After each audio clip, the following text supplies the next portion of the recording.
TS TET అభ్యర్థులకు టీషాట్ ప్రేక్షకులకు నమస్కారం. ఈరోజు మనం టెట్ పేపర్ 1లో భాగంగా ఈవీఎస్లోని విద్యా ప్రమాణాలు సిసిఈ గురించి చర్చించుకుందాం. ఒకసారి షెడ్యూల్ ఆఫ్ ఎగ్జామినేషన్ మీరు పరిశీలించినట్లయితే ఈ కింది విధంగా ఉంది. ఈవీఎస్లో 30 మల్టిపుల్ చాయిస్ క్వశ్చన్స్ ఇవ్వడం జరుగుతుంది.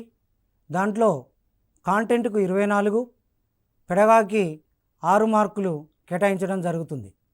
పెడగాగిలో ఉండేటువంటి 6 మార్కుల యొక్క సిలబస్ ఈ క్రింది విధంగా ఉంది. Concept and scope of environmental studies, aims and objectives of teaching environmental studies, academic standards of teaching EVS, relation to science and social studies, curriculum and it's transaction, learning environment, CCE అనేటువంటి 6 అంశాలను pedagogy కింద ఇవ్వడం జరిగింది. TET paper 1లో ఈ ఎపిసోడ్లో మనం ఈవీఎస్లోని విద్యా ప్రమాణాలు, నిర్మాణాత్మక మూల్యాంకనం, సంగ్రహణాత్మక మూల్యాంకనం గురించి తెలుసుకుందాం. గతంలో పేపర్ 1 టెట్లో పెడగాగి కింద అడిగినటువంటి ప్రశ్నలు కనుక మనం పరిశీలించినట్లయితే బోధనాభ్యసన ప్రక్రియలో ఇది గుణాత్మక మరియు పరిమాణాత్మక ఫలితాలను వివరణలు ఇస్తుంది. మనం కనుక జవాబులను పరిశీలించినట్లయితే పరీక్షా విధానం, మాపనం, మూల్యాంకనం, పరీక్ష. అయితే గుణాత్మక మరియు పరిమాణాత్మక ఫలితాలను ఇచ్చేది మూల్యాంకనం. మూల్యాంకనం అనేది ఈ ప్రశ్నకు జవాబు. ఏపీ టెట్ జనవరి 2012లో అడిగినటువంటి ఈ ప్రశ్నను పరిశీలించినట్లయితే తరగతుల వారీగా మూల్యాంకనం చేయడానికి ఉపయోగించే పద్ధతి నిర్మాణాత్మక మూల్యాంకనం, సంగ్రహణాత్మక మూల్యాంకనం, లోప నిర్ధారణ మూల్యాంకనం, గ్రేడింగ్ మూల్యాంకనం. ఈ ప్రశ్నకు జవాబు సంగ్రహణాత్మక మూల్యాంకనం. టీఎస్ టెట్ 2016లో అడిగినటువంటి ప్రశ్నను కనుక గమనించినట్లయితే నూతన విజ్ఞాన శాస్త్ర పాఠ్యపుస్తకాల ప్రకారం క్రింది వానిలో ఏది సైన్స్కు సంబంధించిన విద్యా ప్రమాణం కాదు? ప్రశ్నించడం, ప్రయోగాలు చేయడం, నమూనాలు చేయడం ద్వారా భావప్రసారం చేయడం, హస్తలాఘవం చేయడం. హస్తలాఘవం చేయడం అనేటువంటిది అకాడమిక్ స్టాండర్డ్స్లో లేదు, కాబట్టి ఇది విద్యా ప్రమాణం కాదు. కాబట్టి ఈ ప్రశ్నకు జవాబు హస్తలాఘవం. టీఎస్ టెట్ 2016లో ఇచ్చినటువంటి ప్రశ్నను పరిశీలించినట్లయితే క్రింది వానిలో ఏది నిర్మాణాత్మక మూల్యాంకనం యొక్క ముఖ్య ఉద్దేశం కాదు? ఇక్కడ నెగిటివ్ ఇవ్వడం జరిగింది. క్రింది వానిలో ఏది నిర్మాణాత్మక మూల్యాంకనం యొక్క ముఖ్య ఉద్దేశం కాదు అనేటువంటి ప్రశ్న ఇవ్వడం జరిగింది. దీనికి జవాబులుగా తరగతి విద్యార్థి యొక్క ర్యాంకును నిర్ణయించడం, బోధనా వ్యూహాలలో అవసరమైన మార్పులు చేయడం, బోధన వివిధ దశల్లో విద్యార్థి యొక్క అభ్యసనకు సంబంధించిన పరిపుష్టిని పొందడం, బోధనాభ్యసన ప్రక్రియలతో నాణ్యతను పెంపొందించడం. అయితే నిర్మాణాత్మక మూల్యాంకనం యొక్క ముఖ్య ఉద్దేశము ర్యాంకు నిర్ణయించడము కాదు. బోధనాభ్యసన విధానంలో ఎల్లప్పుడూ దీనిపై దృష్టి కేంద్రీకరించాలి. పాఠశాల కేంద్రంగా, సబ్జెక్టు కేంద్రంగా, ఉపాధ్యాయ కేంద్రంగా, విద్యార్థి కేంద్రంగా.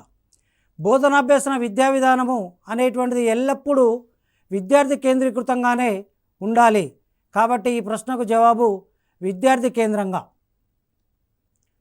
టీఎస్ టెట్ 2017లో అడిగినటువంటి ప్రశ్న నిర్మాణాత్మక మూల్యాంకనం జరిపే సమయం బోధనను ప్రారంభించటకు ముందు, బోధన జరుగుతున్న క్రమంలో, టర్మ్ పూర్తయిన తర్వాత, కోర్సులో చేర్చుకునే ముందు.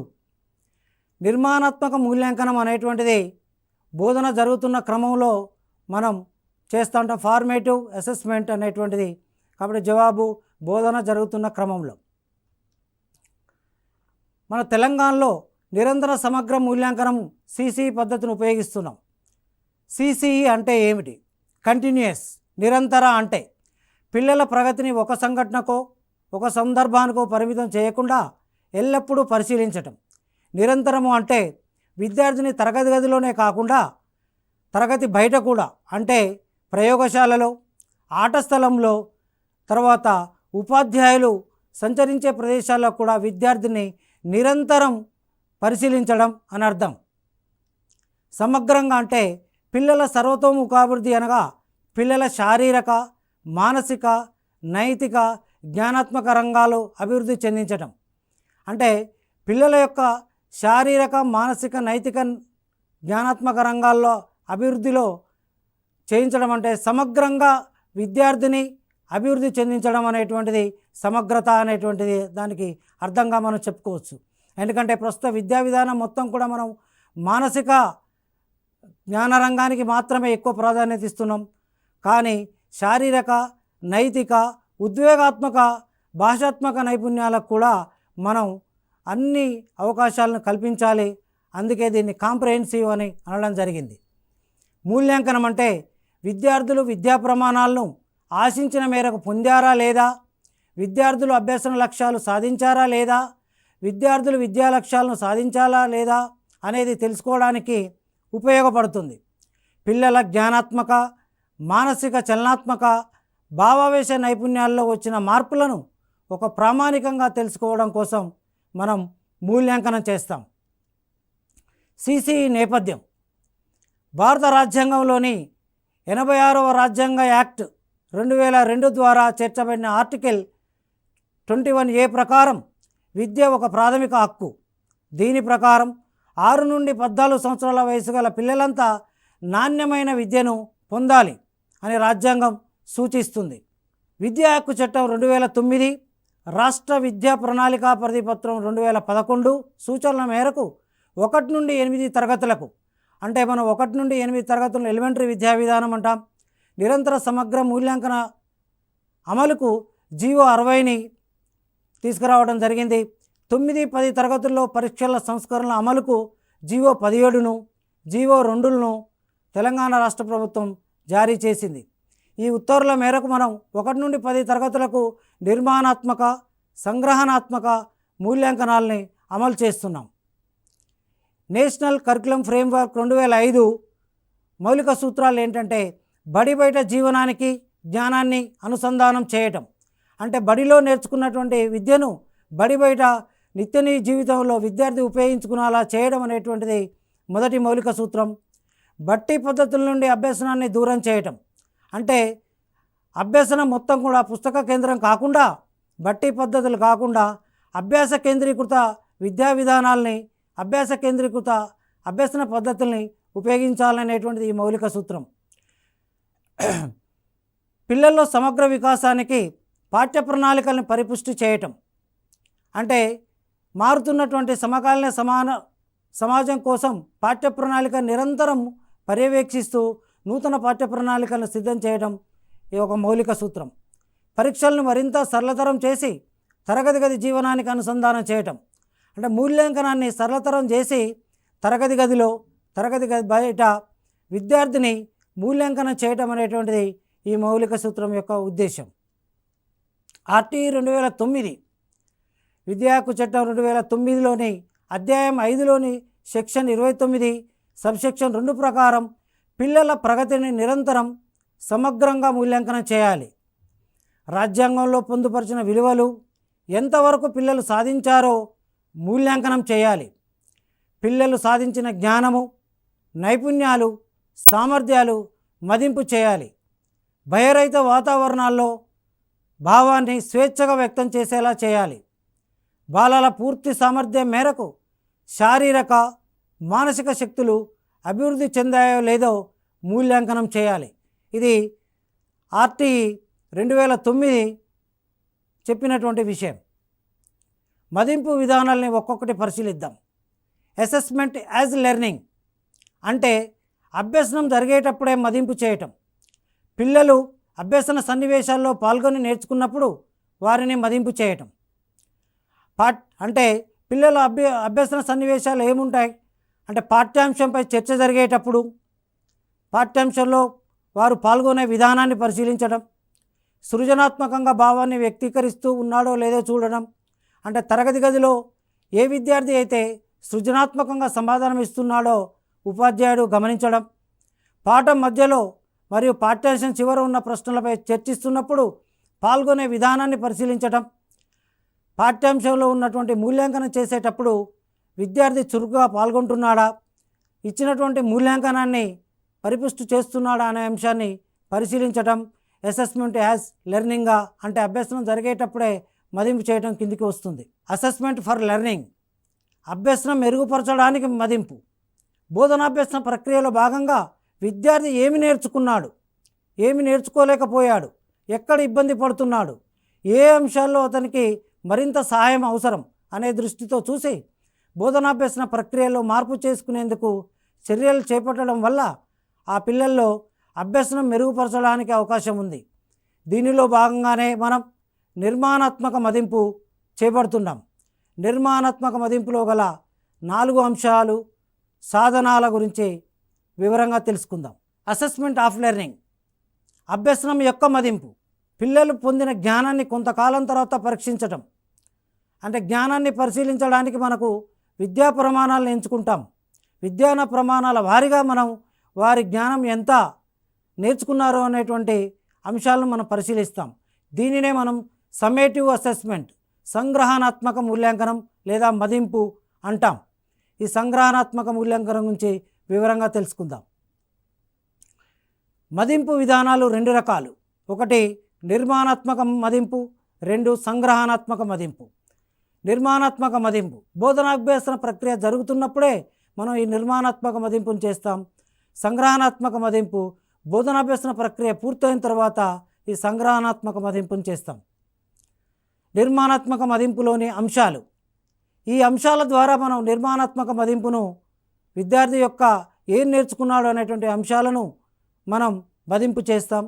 వాటిలో మొదటిది చిల్డ్రన్ పార్టిసిపేషన్, పిల్లల భాగస్వామ్యము, ప్రతిస్పందనలు. తరగతి గదిలో బోధనాభ్యసన ప్రక్రియ జరుగుతున్నప్పుడు పిల్లవాళ్ళు ఏ విధంగా ప్రతిస్పందిస్తున్నారు, ఏ విధంగా భాగస్వామ్యం అవుతున్నారు, వాళ్ళు స్తబ్దంగా ఉంటున్నారా, బోధనాభ్యసన ప్రక్రియలో వాళ్ళు పాల్గొంటున్నారా లేదా అనే అంశం పరిశీలించడానికి చిల్డ్రన్ పార్టిసిపేషన్ అనేటువంటిది నిర్మాణాత్మక మదింపులో ఒక సాధనంగా తీసుకోవడం జరిగింది. 2వ అంశము రాత అంశాలు. పిల్లలు బోధనాభ్యసన ప్రక్రియ జరుగుతున్నప్పుడు ఏం రాసుకుంటున్నారు, హోంవర్క్ సరిగా రాస్తున్నారా లేదా, క్లాస్ వర్క్ సరిగా రాస్తున్నారా లేదా, వారి యొక్క రాత నైపుణ్యం ఏ విధంగా ఉంది అనే అంశాన్ని పరిశీలించడం కోసం ఈ సాధనాన్ని ఉపయోగిస్తాం. ప్రాజెక్టు పని. తరగతి గదిలో వచ్చినటువంటి పాఠ్య ప్రణాళిక అనుగుణంగా, పాఠ్య పథకంకు అనుగుణంగా విద్యార్థులకు ప్రాజెక్టు పనిని కేటాయించడం జరుగుతుంది. ఆ ప్రాజెక్టు పనిని విద్యార్థి ఏ మేరకు సాధించాడు, ప్రాజెక్టులో ఎలా ఇన్వాల్వ్ అయ్యాడు అనే అంశం తెలుసుకోవడానికి ఈ సాధనాన్ని నిర్మాణాత్మక మదింపులో మనం ఉపయోగిస్తాం. లఘు పరీక్ష, స్లిప్ టెస్ట్ అనేటువంటిది. అంటే విద్యార్థులకు తరగతి గదిలో అయినటువంటి బోధనాంశాలను వారికి ఏ మేరకు వారి యొక్క విద్యా ప్రమాణాల వారిగా సాధించారో లేదో తెలుసుకోవడానికి ఒక లఘు పరీక్షను మనం విద్యార్థులకు పెట్టడం జరుగుతుంది. ఆ లఘు పరీక్ష ద్వారా వారు బోధనాభ్యసన ఏ విధంగా నేర్చుకున్నారో తెలుసుకోవడానికి అవకాశం కలుగుతుంది. సాధనాలకు కేటాయించినటువంటి మార్కులు. చిల్డ్రన్ పార్టిసిపేషన్, పిల్లల భాగస్వామ్య ప్రతిస్పందనలకు 10 మార్కులు కేటాయించడం జరుగుతుంది. రాత అంశాలకు 10 మార్కులు కేటాయించడం జరుగుతుంది. ప్రాజెక్టు పనికి 10 మార్కులు కేటాయించడం జరుగుతుంది. లఘు పరీక్షకు 20 మార్కులు. మొత్తం 50 మార్కులకు నిర్మాణాత్మక మదింపును మనం చేస్తాం. పరిసరాల విజ్ఞానము, ప్రశ్నల వారీగా భారత్వం. విద్యా ప్రమాణాలు వారీగా మనం ప్రశ్నలకు ఈ విధమైనటువంటి భారత్వాన్ని ఇస్తాం. విషయావగాహనకు 40%, ప్రశ్నించడం పరికల్పనలు చేయడం 10%, ప్రయోగాలు క్షేత్ర పరిశీలనలకు 10%, సమాచార నైపుణ్యాలు ప్రాజెక్టు పనులకు 20%, పట నైపుణ్యాలు బొమ్మలు గీయటం, నమూనాలు చేయటం ద్వారా భావ ప్రసారం కలిగించడంలో దానికి 10%, ప్రశంస విలువలు, జీవ వైవిధ్యం పట్ల స్పృహ కలిగి ఉండడం అనే అంశానికి అనే విద్యా ప్రమాణానికి 10% మార్కులు కేటాయించడం జరిగింది. ఒక్కసారి పరిసరాల విజ్ఞానము 3, 4, 5 తరగతులది గమనించినట్లయితే ఫార్మేటివ్, సమ్మేటివ్ అంశాల్లో ఉన్న విద్యా ప్రమాణాలకు కేటాయించినటువంటి ఒక భారత్వాన్ని మనం ఈ విధంగా పరిశీలించవచ్చు.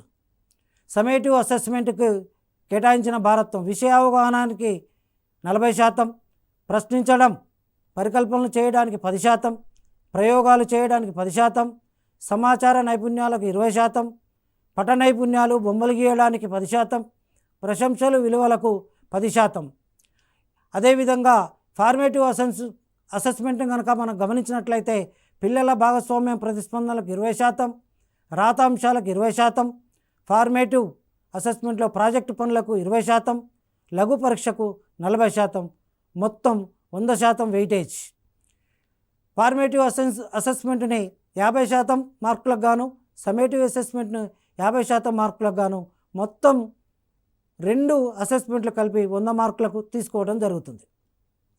సాధారణంగా ప్రతి సంవత్సరంలో నిర్మాణాత్మక మదింపు 4 సార్లు ఉంటుంది, సంగ్రహణాత్మక మదింపు 2 సార్లు ఉంటుంది. ఈ కరోనా సంవత్సరంలో నిర్మాణాత్మక మదింపును 2 సార్లకే కుదించడం జరిగింది. సంగ్రహణాత్మక మదింపు విద్యా ప్రమాణాల ఆధారంగా చేసేటువంటి అంశం. రాత పరీక్ష, అంత్య పరీక్ష, సామర్థ్య ఆధారిత పరీక్ష, పూర్తి పాఠ్యాంశాలపై పరీక్ష. సంగ్రహణాత్మక మదింపును ఈ క్రింది ప్రమాణాల ద్వారా మనం మదింపు చేస్తాం. సంగ్రహణాత్మక మదింపు విద్యా ప్రమాణాల ఆధారంగా చేసే మదింపు. విషయ అవగాహన ఈవీఎస్లో ఈ క్రింది విద్యా ప్రమాణాలు ఉంటాయి. విషయ అవగాహన, ప్రశ్నించడం పరికల్పనలు చేయడం, ప్రయోగాలు క్షేత్ర పరిశీలనలు, సమాచార నైపుణ్యాలు ప్రాజెక్టు పనులు, పట నైపుణ్యాలు, బొమ్మలు గీయడం, నమూనాలు తయారు చేయడం ద్వారా భావప్రసారం, ప్రశంస విలువలు, జీవ వైవిధ్యం పట్ల స్పృహ కలిగి ఉండడం. విద్యా ప్రమాణాల ఆధారంగా ఈ కింది భారత్వాన్ని మనం చూడవచ్చు. విషయ అవగాహనకు 40%, ప్రశ్నలు అడగడం పరికల్పనలు చేయడం 10%, ప్రయోగాలు క్షేత్ర పరిశీలనలకు 10%, సమాచార నైపుణ్యము ప్రాజెక్టు పనులకు 20%, బొమ్మలు గీయడం నమూనాలు తయారు చేయడం 10%, విలువలు ప్రశంస జీవ వైవిధ్యానికి 10%. ప్రశ్నల రకాలు, మార్కులు. ఈవీఎస్లో లక్ష్యాత్మక ప్రశ్నలు 1 మార్కు ప్రశ్నలు అంటాం వీటిని. సంక్షిప్త ప్రశ్నలు 1 మార్కు కేటాయించడం జరుగుతుంది. స్వల్ప సమాధాన ప్రశ్నలు 3 మార్కులు ప్లస్ 2 మార్కులు కేటాయించడం జరుగుతుంది. వ్యాసరూప ప్రశ్నలకు 5 మార్కులకు కేటాయించడం జరుగుతుంది. విషయ అవగాహన. విషయ అవగాహనలో ఈ క్రింది లెర్నింగ్ ఇండికేటర్స్ ఉండడం జరిగింది. వివరించడం, వర్గీకరించడం, విశ్లేషించడం, ఉదాహరణలు ఇవ్వడం, కారణాలు చెప్పడం, మానసిక చిత్రాలు ఏర్పరచడం. విద్యార్థి ఒక అంశాన్ని వివరిస్తే ఆ విషయం పట్ల విద్యార్థికి అవగాహన ఉందని చెప్పవచ్చు. విద్యార్థి ఒక అంశాన్ని వర్గీకరించడం అంటే క్లాసిఫికేషన్ చేయడం చేస్తే ఒక అంశాన్ని మొక్కలు జంతువుల మధ్య భేదాలు తెలపడం లేదా వర్గీకరణ చేయటం లేదా జంతు వర్గీకరణ చేయటం లాంటివి చేస్తే ఆ విషయం పట్ల విద్యార్థికి అవగాహన ఉందని చెప్పడం. ఉదాహరణలు ఇవ్వడం, కారణాలు చెప్పడం, ఇచ్చినటువంటి అంశానికి కారణాలు చెప్పడం, ఇచ్చినటువంటి అంశానికి ఉదాహరణలు ఇవ్వడం లాంటివి చేస్తే ఆ విషయం పట్ల విద్యార్థికి అవగాహన ఉందని చెప్పవచ్చు. మానసిక చిత్రాలు ఏర్పడడం, విద్యార్థి తను గమనించినటువంటి అంశాలు, ప్రత్యక్షం చేసినటువంటి అంశాలను మానసిక చిత్రాలుగా ఏర్పరచుకుంటే ఆ విద్యార్థికి ఆ విషయం పట్ల అవగాహన ఉందని మనం చెప్పవచ్చు. ప్రశ్నలు అడగడం, పరికల్పనలు చేయడం, విషయం అర్థం కావడానికి ప్రశ్నించడం. విద్యార్థులు విషయాన్ని అర్థం చేసుకోవడానికి ఉపాధ్యాయుని ప్రశ్నలు అడగడం, ఈ యొక్క ప్రశ్నలు అడగడం చేస్తారు. సందేహ నివృత్తి కోసం ప్రశ్నించడం, చర్చలో పాల్గొనడానికి ప్రశ్నించడం, ప్రయోగాలు పరిశీలన చేసేటప్పుడు ప్రశ్నించడం, ఫలితాలను గురించి ముందుగా ఊహించడం, పరికల్పనలు చేయటం. అంటే ఏదైనా ప్రయోగం చేస్తున్నప్పుడు రాబోయే ఫలితాన్ని ముందే ఊహించి చెప్పడం, టెంటేటివ్ సొల్యూషన్స్ అంటాం. దీన్నే మనం పరికల్పనలు చేసి ఆ పరికల్పనలను రుజువు చేసేందుకు మనం ప్రయోగాలు చేస్తూ ఉంటాం. ప్రయోగాలు మరియు క్షేత్ర పరిశీలన. ఒక ప్రయోగం చేయడానికి తగిన ప్రణాళికలను సిద్ధం చేయటం అంటే ఒక ప్రయోగం చేయడానికి ముందు ఆ ప్రయోగానికి అవసరమైనటువంటి సంబంధిత సామాగ్రిని సమకూర్చుకొని ఒకసారి మనం ప్రయోగాన్ని ముందుగానే నిర్వహించుకొని మరియు ప్రయోగాల్ని తరగతి గదిలో నిర్వహించాల్సి ఉంటుంది. ప్రయోగం చేయగలగడం, పరికరాలను అమర్చుకోగలగడం, తగిన జాగ్రత్తలు తీసుకోవడం. ప్రయోగం చేసేటప్పుడు పరికరాలను అమర్చడం, పరికరాలను తగిన జాగ్రత్తతో ఉపయోగించడం, ద్రావణాలు అట్లాంటివి ఉన్నప్పుడు అవి చాలా జాగ్రత్తగా ఉపయోగించుకుంటూ మనం ప్రయోగం నిర్వహించాల్సి ఉంటుంది. క్షేత్ర పరిశీలనలో పాల్గొనడం అంటే మన చుట్టూ ఉన్నటువంటి ఏదైనా అంశాన్ని గురించి నేర్చుకోవాల్సి వచ్చినప్పుడు మనం క్షేత్ర పరిశీలన చేయాల్సి వస్తుంది.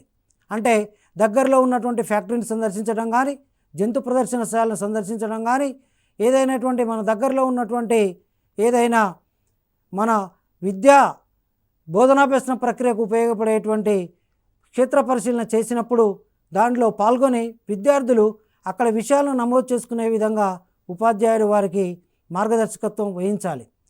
దానిలో క్షేత్ర పరిశీలన నివేదికలు తయారు చేయటం, ఆ ఉపాధ్యాయుడి మార్గదర్శకత్వంలో విద్యార్థులు క్షేత్ర పర్యటనలో నేర్చుకున్నటువంటి బోధనాభ్యాసాన్ని ఒక పట్టికల రూపంలో కానీ, ఒక నివేదిక రిపోర్ట్ రూపంలో సబ్మిట్ చేసే విధంగా చూడాల్సినటువంటి అవసరం ఉంది. సమాచార సేకరణ నైపుణ్యం ప్రాజెక్టు. సమాచారాన్ని సేకరించడం అంటే బోధనాభ్యసన ప్రక్రియకు సంబంధించినటువంటి సమాచారాన్ని సేకరించడం. అంటే బోధనాభ్యసన ప్రక్రియలో ఏవైతే బోధనా నమూనాలు కానీ, బోధనా వనరులు కానీ, బోధనాభ్యసన సామాగ్రి ఏదైతే ఉందో దాన్ని మనం సేకరించి పెట్టుకోవడం. సేకరించిన సమాచారాన్ని విశ్లేషించటం అంటే ప్రస్తుత పాఠ్యాంశానికి ఆ సేకరించిన సమాచారం సరిపోతుందా లేదా అనేటువంటిది విశ్లేషించుకుంటాం. ప్రాజెక్టును నిర్వహించటం, సమాచారం ఆధారంగా మనం ఎన్నుకున్న ప్రాజెక్టును నిర్వహిస్తాం. ప్రాజెక్టు పైన ఒక నివేదికను సిద్ధం చేయటం. ప్రాజెక్టు నిర్వహించిన తర్వాత ప్రాజెక్టు అంశాలను ఒక పూర్తి స్థాయిలో ఒక నివేదిక రూపంలో సిద్ధం చేసి మనం సమర్పిస్తాం. బృంద సభ్యులతో సమన్వయం చేయటం. ప్రాజెక్టు కనుక మనం జట్టులకు అంటే వివిధ విద్యార్థులను జట్లుగా చేసి జట్లలో ప్రాజెక్టులు ఇచ్చినట్లయితే ఆ ప్రాజెక్టులో వచ్చినటువంటి వివిధ జట్లలో వచ్చినటువంటి సమాచారాన్ని మొత్తం మనం క్రోడీకరించి సభ్యుల మధ్య సమన్వయపరిచి నివేదిక రూపంలో పొందుపరచాల్సినటువంటి అవసరం ఉంది. బొమ్మలు గీయడం, నమూనాలు తయారు చేయడం ద్వారా భావ ప్రసారం. బొమ్మలు గీయడం అంటే విద్యార్థి పుస్తకంలో ఉన్నటువంటి అంటే జామితీయ ఉన్నటువంటి బొమ్మలను 2 డైమెన్షనల్గా గీయటం నేర్పేటువంటి విధానం మనం ఉపాధ్యాయుడు వారికి గైడ్ చేయాల్సిన అవసరం ఉంది. బొమ్మలు గీసిన తర్వాత దానిలో భాగాలు గుర్తించడం, గుర్తించబడినటువంటి భాగం పేరు చెప్పడం, భాగం చేసేటువంటి పనిని దాని యొక్క విధిని చెప్పడం, గుర్తించబడిన భాగంలో యొక్క వివరణ చెప్పడం. ఇవన్నీ కూడా బొమ్మలు గీయడం, నమూనాలు తయారు చేయడం ద్వారా భావ ప్రసారం అనేటువంటి విద్యా ప్రమాణం ద్వారా విద్యార్థుల్లో మనం పాదుకొల్పవచ్చు. ప్రశంసా విలువలు, జీవ వైవిధ్యం పట్ల స్పృహ, అభినందన విలువలు. విద్యార్థి శాస్త్రవేత్తలు చేసినటువంటి కృషిని అభినందించేలా చేయడం, అదేవిధంగా విజ్ఞాన శాస్త్రం పఠించడం వల్ల ఏ విలువలైతే పాదుకొల్పబడతాయో ఆ విలువలు విద్యార్థిలో వచ్చే విధంగా ఉపాధ్యాయుడు ఒక సౌలభ్యకర్తగా వారికి ఉండాల్సిన అవసరం ఉంది. విద్యార్థుల్లో పోటీతత్వం పెంచడం. విద్యార్థుల్లో మారుతున్నటువంటి సమాజ పరిస్థితులకు అనుగుణంగా ఈ పోటీ ప్రపంచంలో విద్యార్థుల మధ్య ఒక సుహృద్భావ పోటీ వాతావరణాన్ని పెంచాల్సినటువంటి అవసరం ఉంది. నినాదాలు తయారీ అంటే విద్యార్థులు స్వయం సిద్ధంగా ఎన్విరాన్మెంటల్ డేకి సంబంధించింది కానీ కావచ్చు, పాపులేషన్ డేకి సంబంధించింది కావచ్చు, వైజ్ఞానిక దినోత్సవాలకు సంబంధించినటువంటి కావచ్చు, నినాదాలు తయారు చేసేలా విద్యార్థుల్ని ప్రేరేపించాలి. దానికి తగ్గ సలహాలు సూచనలు ఉపాధ్యాయుడు అందించాల్సినటువంటి అవసరం ఉంది. చివరిగా మూల్యాంకనం అనేటువంటిది సింపుల్గా, అన్నోటీస్డ్గా, రెగ్యులర్గా, యాక్టివిటీ బేస్డ్గా ఉండాలి. మూల్యాంకనం అనేటువంటి చాలా సింపుల్గా ఉండాల్సిన అవసరం ఉంది. మూల్యాంకనం నిరంతరం జరగాలి, రెగ్యులర్గా జరగాలి. యాక్టివిటీ బేస్డ్గా కృత్యాధారంగా మూల్యాంకనం జరగాల్సినటువంటి అవసరం ఉంది. ఈ ఎపిసోడ్లో మనం ఎన్విరాన్మెంటల్ స్టడీస్కి సంబంధించిన విద్యా ప్రమాణాలు, నిర్మాణాత్మక మూల్యాంకనం, సంగ్రహణాత్మక మూల్యాంకనం గురించి వివరంగా తెలుసుకున్నాం. మరొక అంశంతో మళ్ళీ కలుద్దాం. నమస్కారం.